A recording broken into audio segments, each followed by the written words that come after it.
ज्ञान सागर में आपका स्वागत है, आदर है, सत्कार है और अभिनंदन है। आज हम गीता युक्त ज्ञान योग, कर्म योग व भक्ति योग की चर्चा करेंगे।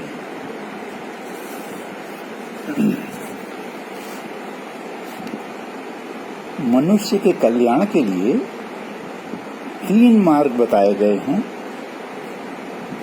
ये प्रस्थान त्रय के नाम से कहे जाते हैं।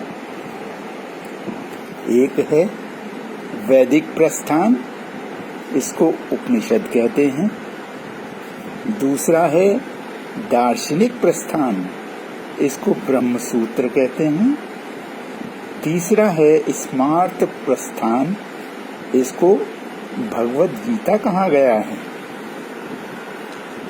भगवद गीता का उपदेश अलौकिक है तथा विलक्षण है। इसमें वास्तविक तत्व का वर्णन है और यह वास्तविक तत्व है परमात्मा।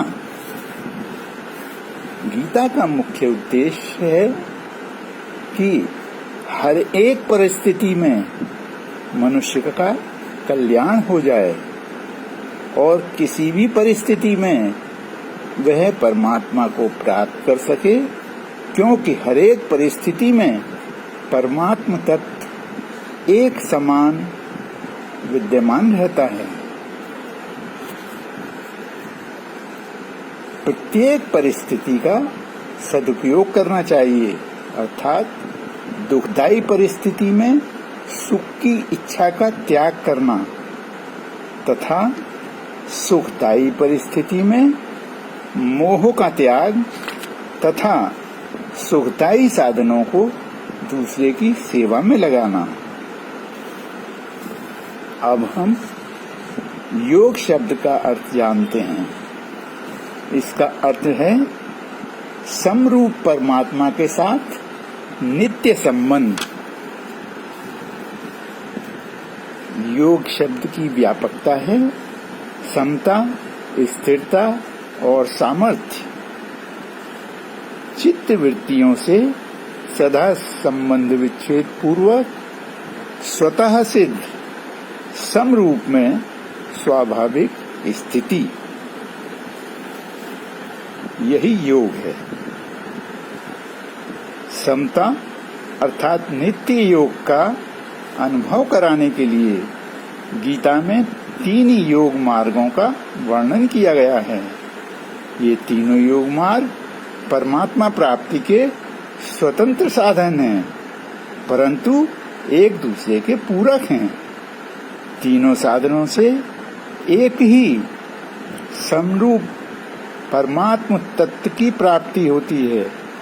गीता में इसी को योग कहा गया है तथा यही मुक्ति के मार्ग बताए गए हैं।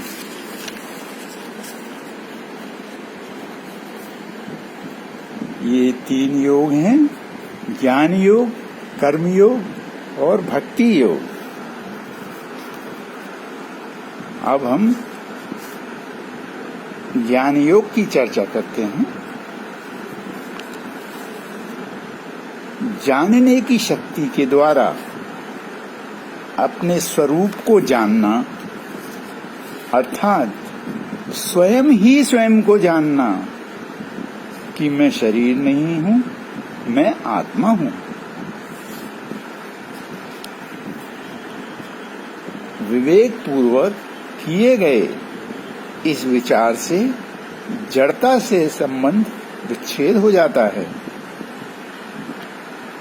स्थूल शरीर, सूक्ष्म शरीर और कारण शरीर, इन तीनों से असंग हो जाना तथा अपने आत्म स्वरूप में स्थित हो जाना ज्ञान योग है।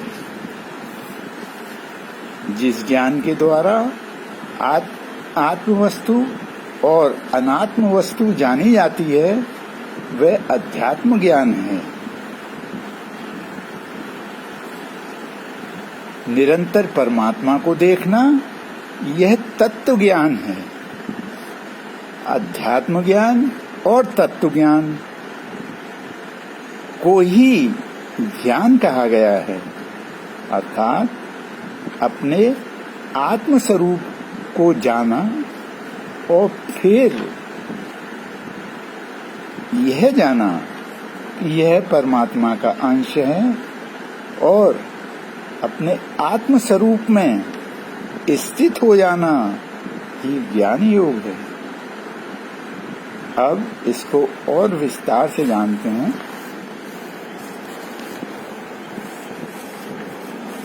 अब यह जानते हैं कि मैं कौन हूं। भगवान कहते हैं तुम शरीरी अर्थात आत्मा हो, शरीर नहीं हो। तुम ज्ञाता हो, ये नहीं हो। आत्मा चेतन है, शरीर जड़ है। आत्मा निर्विकार है, शरीर विकारी है। आत्मा कर्ता नहीं है, दृष्टा है। सारे कर्म शरीर व इंद्रियों द्वारा हो रहे हैं। आत्मा में बदलाव नहीं होता, वह जैसा का तैसा रहता है, क्योंकि वह परमात्मा का अंश है तथा अजर, अमर और अविनाशी है। शरीर नश्वर है तथा हर समय इसमें बदलाव होता रहता है। आत्मा और शरीर के इस विभाग को जानने वाले विवेकी मनुष्य किसी भी मृत अथवा जीवित प्राणी में मोह नहीं रखते तथा उसके लिए शोक नहीं करते। जैसे मनुष्य पुराने वस्त्रों को त्याग कर नए वस्त्र धारण करता है, उसी प्रकार आत्मा पुराने शरीर को त्याग कर नया शरीर धारण करता है। गीता में कहा है, नैनम छिन्दन्ति शस्त्राणि नैनम दहति पावकः न चैनम क्लेदयन्त्यापो न शोष्यति मारुतः। अर्थात इस आत्मा को शस्त्र नहीं काट सकते, इसको आग नहीं जला सकती, इसको जल नहीं गला सकता और वायु नहीं सुखा सकती। भगवान आगे कहते हैं, ये आत्मा नित्य है, सर्वव्यापी है, अचल है, सनातन है तथा स्थिर रहने वाला है। यह मन, बुद्धि और इंद्रियों से परे है, इसलिए सूक्ष्म, बलवान और अत्यंत श्रेष्ठ आत्मा को जानिए।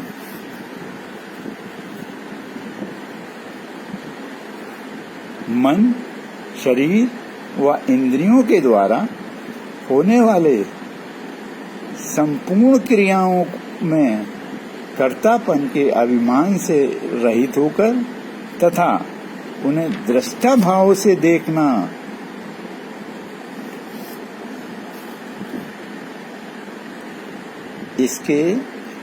इसको तत्व से जानना कि तुम आत्मा हो तथा अपने इस आत्म रूप में स्थित हो जाना ही ज्ञान योग है। इसको सांख्य योग भी कहा गया है। दूसरा है कर्मयोग। स्थूल शरीर, सूक्ष्म शरीर व कारण शरीर को दूसरों की सेवा में लगाना, निस्वार्थ भाव से संसार की सेवा करना, जड़ता का त्याग करना तथा प्राप्त पदार्थों को दूसरों की सेवा में लगा देना, ये सत्कर्म है। भगवान श्री कृष्ण ने गीता में कहा है कि कोई भी मनुष्य बिना कर्म किए एक पल भी नहीं रह सकता। खाना पीना, जीविकोपार्जन के लिए कर्म करना आदि ये सब कर्म ही हैं। आगे भगवान कहते हैं कि मेरे लिए कोई भी वस्तु अप्राप्त नहीं है, फिर भी मैं हर समय कर्म करता हूँ। मन, वाणी और शरीर से होने वाली सभी क्रियाओं को कर्म कहते हैं। कर्म की गति बड़ी गहन है। कर्म बड़ी सतर्कता से करने चाहिए, जिससे कर्म बंधन में ना फंसें। कर्म जड़ है, बांधने वाला है। कर्म करने में भाव प्रधान होता है। इसके आधार पर कर्म के 3 भेद हैं। पहला है कर्म फल की इच्छा से शुद्ध भावना पूर्वक विधि संगत जो उत्तम कार्य किए जाते हैं उन्हें कर्म कहते हैं। यह रजोगुण प्रधान होता है। दूसरा है विकर्म। फल की इच्छा से, बुरी नीयत से किसी के अपकार के लिए जो कर्म किया जाता है वह विकर्म कहलाता है। यह तमोगुण प्रधान होता है। अकर्म फल में आसक्ति न रखते हुए भगवत दर्पण बुद्धि से अपना कर्तव्य कर्म समझकर दूसरों के उपकार के लिए जो कर्म किया जाता है उसे अकर्म कहते हैं। यह सत्वगुण प्रधान होता है। इस प्रकार किया गया कर्म बंधन से रहित होता है तथा मुक्ति प्रदान करता है। जो मनुष्य मन में स्थित सभी कामनाओं को भली भांति त्याग देता है, कर्म फल से सर्वदा संतुष्ट रहता है, सिद्धि असिद्धि में सम रहता है तथा उसकी इंद्रियां उसके वश में हैं। इस प्रकार कर्म करने वाले मनुष्य को स्थित प्रज्ञ कहा जाता है। ऐसे मनुष्य को बुद्धिमान तथा योगी भी कहते हैं। ऐसा योगी पुरुष सब कर्म फलों में आसक्ति का त्याग करता हुआ परम शांति, विरक्ति तथा आनंद को प्राप्त होता है। उसे सिद्धि असिद्धि में कोई राग द्वेष नहीं होता, सदा सम रहता है। भगवान श्री कृष्ण ने गीता में कहा है, कर्मण्येवाधिकारस्ते मा फलेषु कदाचन मा कर्म फल हेतुर्भू मा ते संगोऽस्ते कर्मणि। अर्थात तेरा कर्म करने में ही अधिकार है, उसके फलों में कभी नहीं। इसलिए तू कर्म के फल का हेतु मत हो तथा कर्म न करने में भी आसक्ति नहीं होनी चाहिए। भगवान आगे कहते हैं, योगिस्थः कुकर्माणि संगम त्यक्त्वा धनंजय सिद्धि सिद्धयो समो भूत्वा समत्वं योग उच्यते।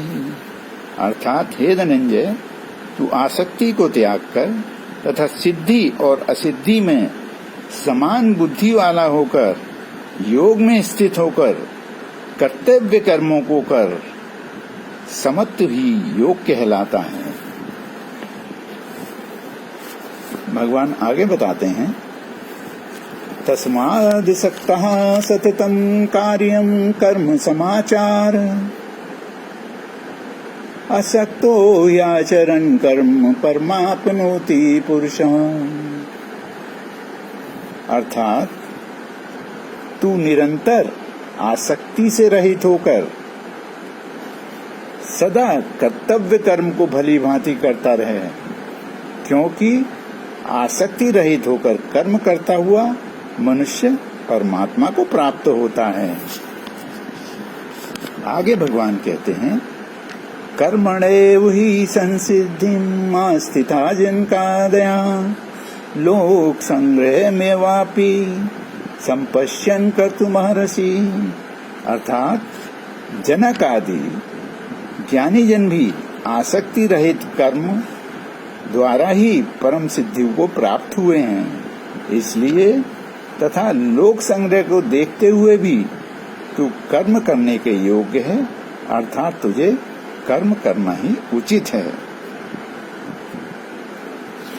इनके आधार पर अब हम कर्म योग को परिभाषित करते हैं।